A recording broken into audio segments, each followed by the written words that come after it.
بسم اللہ الرحمن الرحیم سیدنا کریم صلی اللہ علیہ وآلہ وسلم۔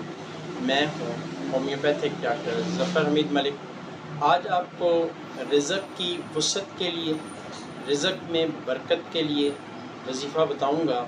مجھ سے اکثر احباب، ڈاکٹر دوست بھی یہ پوچھتے ہیں کہ مریض نہیں آ رہے، ایسا کوئی وظیفہ بتا دیں جس سے مریض آنے شروع ہو جائیں، ایسا کوئی عمل بتا دیں جس سے رزق میں برکتیں بڑھ جائیں، رزق میں وسعت عطا ہو، زیادہ سے زیادہ رزق ملے۔ ایک تو آپ نے استغفار کی کثرت کرنی ہے، استغفار کی کثرت ہر وقت کلینک پر بیٹھ کر بھی اور چلتے پھرتے بھی استغفار پڑھیں۔ استغفار پڑھیں گے تو انشاءاللہ تعالیٰ آپ کو رزق ایسی جگہ سے ملے گا جہاں سے آپ کا گمان بھی نہ ہو۔ دوسرا، آپ نے سورۃ قریش پڑھنی، ہر نماز کے بعد پڑھیں، اپنے نام کے اعداد کے مطابق پڑھیں۔